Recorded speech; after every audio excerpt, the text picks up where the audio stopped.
Hello everyone, today we're taking a look at set 7419 Dragon Fortress from the Orient Expedition line, which is a sub-theme of adventurers. This set was released in the year 2003 and retailed for $90, and according to the box is 732 pieces. This is the biggest of the Orient Expedition sets and definitely the biggest set I've reviewed so far, so I'm trying my best to keep it in frame. As you can see by the front of the box, this is a huge set with a lot going on. On the top of the box, we see our 9 minifigures. From left to right, we've got Jing Lee, Pippin Reed, Dr. Kilroy, Johnny Thunder, Sam Sinister, Emperor Chang Liu, his 2 guards, and the Stone Temple Guard. On the back of the box, we see our 2 alternate builds, and these are some awesome builds. It's no surprise the diversity you can get with a base plate like this in 700 pieces. We also see a graphic showing the board game included, and the China portion of the map. On the right side of the box, we just see an action shot from inside the fortress. And then on the left side, we see the same graphic from the back, as well as pictures showing that it includes 28 game cards, 11 game board pieces, and 1 die.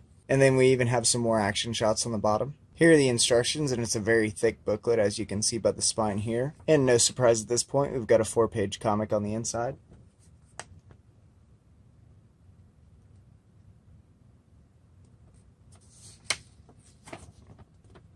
Before we jump to the build, I just wanted to take a minute to show off this base plate that's included. It's 32 by 48 and is a raised base plate, which is something you really don't see anymore. And it's got amazing printing all over it. You got these 4 indented pits, as well as areas all around that you can build. My only gripe with this base plate is that it's not very well supported in the middle, and so it can bend a lot, and as such you see a lot of these broken in half. However, they do a good job in the set build of reinforcing it, and they're perfectly sized to fit these 12 by 24 base plates right in the center here, and those support it very well.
So here we have the completed set, and this thing is absolutely phenomenal. I went ahead and laid out all the extras too, so you can see just how much it comes with. First, we're going to take a look at the minifigures, and then I'll run you through all the play features and details that this set has. Here we have Johnny Thunder in his standard Egypt outfit. Here we have Pippin Reed in her Egypt outfit, however this time she has a pilot's helmet with goggles.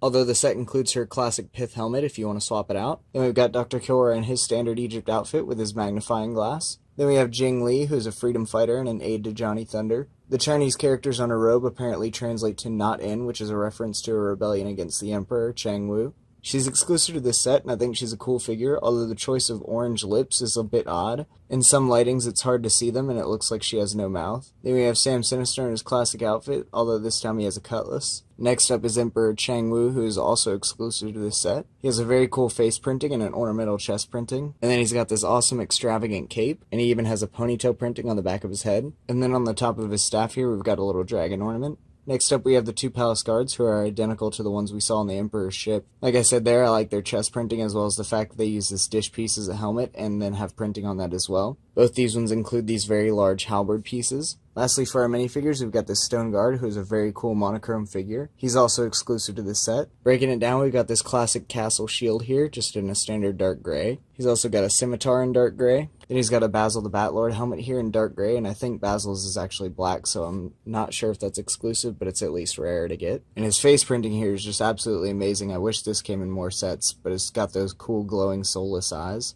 And then his chest piece here is standard Shogun armor from the Ninja line. And then that's all the minifigures, but another reason this set is so awesome is because of this golden dragon that comes with it. It's just got awesome metallic gold printing all over it, as well as a bunch of unique molds. Starting off at the head, we've got this golden mold here that also has red jewels for the eyes. He's got printing all along the side, and then these translucent red wings. And then his tailpiece is also very exaggerated with more gold printing on it. Unsurprisingly, he's exclusive to this set and is worth a fair amount of money. So we're almost to the actual fortress, but we gotta first take a look at the Adventurers ATV here. The Adventurers line is no stranger to old-timey vehicles, so I appreciate that they changed it up here by giving it tank treads on the back. You've also got plenty of room for storage with 2 crates in the back. And in there we get the shovel, the pickaxe, the rifle, the binoculars, and the pistol. Then we've got this exclusive map piece that has a little compartment here for it.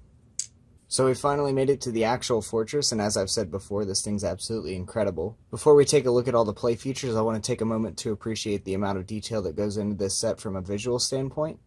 I think the tan and red for the China portion of this line goes great together. However, they really stepped it up another notch for this model. We've got this wood beam detailing here across both levels, as well as this nice sand green accent at the top, and sand green is one of my favorite LEGO colors, and I think it works perfectly here. In addition to the colors, the architecture itself is great. We've got these awesome black sloped roofs here, with dragon head detailing at the top and down here.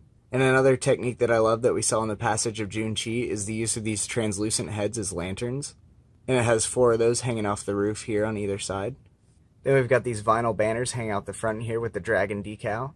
One of my few complaints with this set is that this first layer of shingles here doesn't really have any sort of reinforcements. As such, when you're moving the set, it's very easy to accidentally knock them off because they're only connected by a few studs. But if you're just careful when moving it, it's not too big of an issue. Moving it back down to the first floor, we've got these great looking staircases leading up to the main doors. And looking at the outer right side, we've got a little catapult here that actually works. And then a small staircase leading into the fortress.